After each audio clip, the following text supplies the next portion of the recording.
ভিন্ন স্বাদের ঘরোয়া চিকেন দারুণ লোভনীয়। ভাত, রুটি, লুচি, পোলাও সবেতেই খেতে প্রিয়। সানডে স্পেশাল মেনু হিসেবে লাঞ্চ ডিনারেও খেও। বেঙ্গলি এই চিকেন কষা খেয়ে ভালোবাসাটাও দেও। Hello friends, welcome to my channel Deepa's thought spicy হাটে। বন্ধুরা সবাই নিশ্চয়ই খুব ভালো আছেন, আমিও ভালো আছি। আজ বন্ধুরা আমি একটা চিকেন কষার রেসিপি নিয়ে এসেছি, ঘরোয়া সম্পূর্ণ বাঙালিয়ানাতে রান্না। আপনারা প্রথম থেকে শেষ পর্যন্ত দেখুন আর আনন্দ উপভোগ করুন। ভাত, রুটি, লুচি, পোলাও সব কিছুর সাথে এই রেসিপিটি ভালোভাবে খাওয়া যাবে। তো আসুন উপকরণ দেখে নিই। এই যে নিয়েছি লবণ, নিয়েছি একটু হলুদ, আর নিয়েছি লাল ঝাল লঙ্কা গুঁড়ো, আর এইখানে রয়েছে জিরে গুঁড়ো, আর এটা ধনে গুঁড়ো, আর নিয়েছি এইখানে একটু কাশ্মীরি লাল লঙ্কার গুঁড়ো, আর রয়েছে চিনি। সমস্তগুলো সুন্দরভাবে সাজিয়ে একটা প্লেটে নিয়েছি যাতে আমার রান্নাতে দিতে সুবিধে হয়। তো এগুলো পরিমাণ মতো নিয়েছি, যতটা চিকেন সেই মতো হিসেব করেছি। এই যে দেখুন চিকেনটা আমি ভালোভাবে ধুয়ে পরিষ্কার করে নিয়ে রেখেছি জল ঝরিয়ে। তারপর এই মশলাগুলো ধীরে ধীরে সব একসাথে ঢেলে দিলাম। এবার এটা ম্যারিনেটের জন্য আমি প্রস্তুত করছি। এবার বন্ধুরা মশলাগুলো দিয়ে দেওয়ার পর এবার একটু ভিনিগার যোগ করলাম, আর দিলাম একটু সর্ষের তেল। সর্ষের তেলটা মশলাগুলোকে বাইন্ডিং করতে সাহায্য করে। এবার বেশ খানিকটা টক দই দিয়ে দিলাম। এবার হাতের সাহায্যে ভালোভাবে মেখে এই চিকেনটাকে ম্যারিনেট করতে আমি রেখে দেব 1 ঘন্টার মতো। বন্ধুরা আজ রেসিপিটি যদি আপনাদের দেখে খুব ভালো লাগে তো আমাকে প্লিজ সাবস্ক্রাইব করে দেবেন, আর লাইক করে দেবেন, বন্ধুদের সাথে শেয়ার করে দেবেন। তাহলে আমার আনন্দ হবে, উৎসাহটা বাড়বে পরবর্তী ভিডিও আনার জন্য। আর বন্ধুরা পরবর্তী ভিডিও যাতে সহজে আপনাদের কাছে পৌঁছে যায় সেই জন্য বেল নোটিফিকেশানটা অন করে দেবেন অল অপশানে ক্লিক করে। তো আমি যথারীতি ভালোভাবে ম্যারিনেটের জন্য মাখিয়ে রেখে দিলাম চিকেনটাকে ঢাকা দিয়ে ফ্রিজের মধ্যে। এইবার বন্ধুরা এখানে নিয়েছি বাটা মশলার উপকরণ, নিয়েছি কিছুটা পেঁয়াজ, আর নিয়েছি কিছুটা আদা, আর নিয়েছি বেশ কিছুটা রসুনের কোয়া, যেগুলো সব খোসা ছাড়িয়ে ভালোভাবে ধুয়ে রেখেছি। আর এই গ্রেটার নিয়েছি, এই গ্রেটারের সাহায্যেই আজকে আমি সুন্দর করে সব গ্রেট করে নেব। রসুনগুলো একটি একটি করে আমি প্রথমে গ্রেট করে নিচ্ছি। ধৈর্য ধরে প্রতিটি কোয়া একটি একটি করে গ্রেট করে বাটার মতো করে নিচ্ছি। শিলে বাটতে সময় লাগে, মিক্সিতে বাটতে সময় লাগে না, মানে মিক্সিটা আবার পরিষ্কার করো, ধোও, অনেক ঝামেলা, তাই ছোট এই গ্রেটারের সাহায্যে ঝটপট করে নিচ্ছি। এবার রসুনগুলো হয়ে গিয়েছে। এইবারে আপনার এখানে আদাটা নিয়ে নিয়েছি বেশ বড় একটু, 1 ইঞ্চি 1.5 ইঞ্চি মতো, সেই আদাটাকে আমি সুন্দরভাবে গ্রেট করে নিচ্ছি। বন্ধুরা আদা গ্রেটের পর এরকম ছিবড়ে মতো হয়ে যায়, ওটা ফেলে দেব, আর বাকি মিহি নরম আদাগুলো এইভাবে নিয়ে নেব। হয়ে গিয়েছে আমার রসুন আর আদা গ্রেট করা, প্লেটের মধ্যে সাজিয়ে তুলে নিলাম।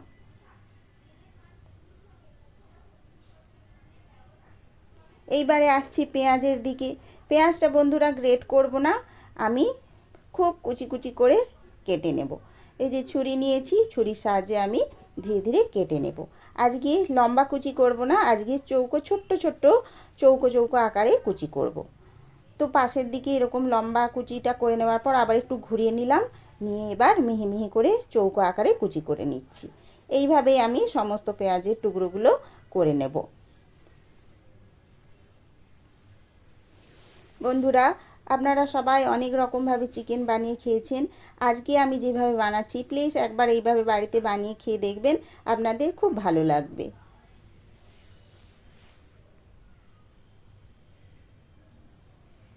ছোট বাচ্চা থেকে বড় সবাই খুব ভালোভাবে খেয়ে নেবে। বেশি ঝাল দিচ্ছি না, সামান্য ঝাল যেটুকু না দিলে হয় সেইটুকু। আর আপনারা তো আপনাদের মুখের স্বাদ অনুযায়ী বাচ্চা বড় বয়স্ক সবাই হিসেব করে, তারপরে কার শরীর কেমন নিতে পারে, কতটা ঝাল তেল ঝাল মশলা খেতে পারে, সেই অনুযায়ী আপনারা সবাই রান্না করে নেবেন। এই উপকরণগুলো যোগ করলে আপনাদের সুবিধা অনুযায়ী সুন্দর হবে। এইবারে দেখুন সেগুলোর পর্ব সব মিটে যাওয়ার পর আমি এবার অন্য আরেকটা মশলা নিয়েছি শাহি জিরে, একটু লবঙ্গ, আর নিয়েছি ছোটো এলাচ যেটা মুখটা ছাড়িয়ে নিয়েছি, আর একটু দারচিনি, আর এটা হচ্ছে জায়ফলের টুকরো, একটু জয়িত্রী, আর কিছু নিয়েছি কাবাব চিনি, আর নিয়েছি একটু সামরিচ, সাজিরে সামরিচ কাবাব চিনি, এই সমস্ত লবঙ্গ এলাচ দারচিনি, তারপরে জায়ফল জয়িত্রী, এগুলো সব গরম মশলারই উপকরণ। তো আমি এই সমস্তগুলো আর দিয়ে আজকে একটা মশলা বানাবো। শুকনো খোলার মধ্যে মানে গরম করার মধ্যে শুকনোভাবে এটা ড্রাই রোস্ট করে নিচ্ছি, সব একসাথে দিয়ে দিলাম।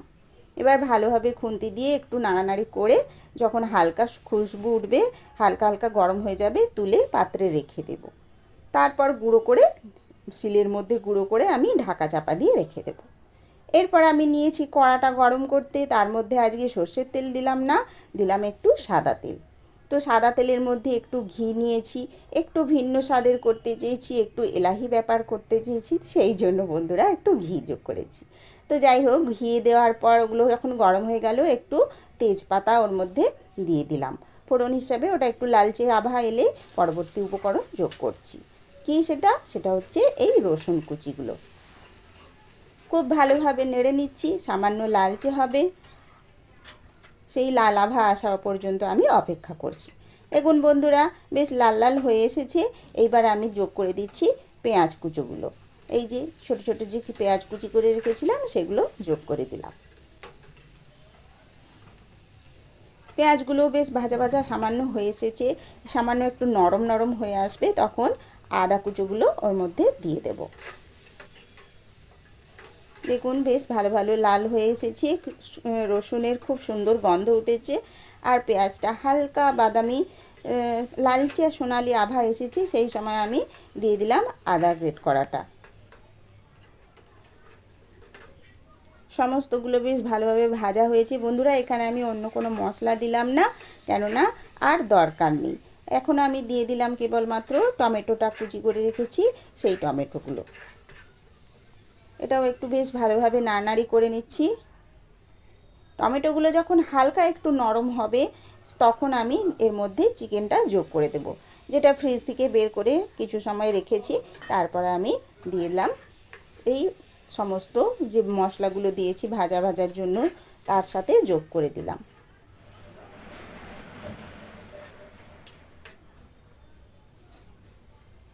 বন্ধুরা এবারে ভালোভাবে নাড়ানাড়ি করে নিচ্ছি খুব সুন্দরভাবে।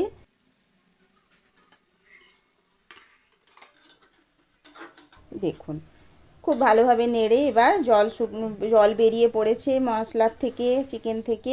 এবার ভালোভাবে একটু কষা কষা হবে, আলাদা করে জল যোগ করব না। খুব মৃদু আঁচে ঢাকনা চাপা দিয়ে বারবার নেড়ে আজকে আমি চিকেনটা রান্না করছি, মানে চিকেনের জলেই চিকেনটা সেদ্ধ হয়ে যাবে। নতুন বন্ধুদের উদ্দেশ্যে বলছি, আমার চ্যানেলে চিকেনের আরও রেসিপি আছে, ইচ্ছে করলে আপনারা দেখে নিতে পারেন, সেটাও আপনাদের ভালো লাগবে। খুব সুন্দরভাবে রান্নাটা হচ্ছে বন্ধুরা। আজকে রান্না হতে হতেই এত সুন্দর গন্ধ উঠেছে যে বলার নয়। ঢাকনা চাপা দিয়ে আমি বারবার ধরে রান্না করছি, কষে নিচ্ছি, আবার ঢাকা দিচ্ছি, আবার নাড়ছি। এভাবে বেশ কিছুটা সময় ধরে আমি আজকে রান্নাটা করে নিচ্ছি। দেখেছেন বন্ধুরা, চিকেন প্রায় সেদ্ধ হয়ে গিয়েছে। খুন্তি দিয়ে কেটে একটু দেখে নিচ্ছি কতটা, হ্যাঁ অনেকটাই হয়ে গিয়েছে, কিন্তু সামান্য একটু বাকি রয়েছে। তার জন্য বন্ধুরা পাশেতে গরম জল করে রেখেছিলাম আগের থেকে, সেই গরম জল সামান্য একটু দিলাম। আজকে ঝোল করব না, একদম গা মাখা কষা কষা চিকেনের কষা বানাচ্ছি। জলটা দিয়ে দিলাম, দেওয়ার পর আমি এবার ঢাকনা চাপা দিয়ে আবার সেদ্ধ হতে দেবো পুরোটা। এখনই কালারটা খুব সুন্দর এসেছে বন্ধুরা। এই দেখুন বেশ অনেকক্ষণ পরে আমি আবার ঢাকনা খুললাম, খুলে দেখলাম বেশ সেদ্ধও হয়ে গিয়েছে, কালারে অনেকটা পরিবর্তন এসে গিয়েছে, আর টকবক করে এখন ফুটছে। কিন্তু জলের পরিমাণটা খুব বেশি কমেনি, কেন মৃদু আঁচে করছি, সেই জন্য জলটা গা মাখা হয়ে এসেছে। এতেই কষা হয়ে যাবে, সেদ্ধ হয়ে যাবে, খুব সুন্দর আকার নেবে। দেখেছেন বন্ধুরা, অনেকটা রান্না হয়ে কমপ্লিটের কাছে এসে গিয়েছি।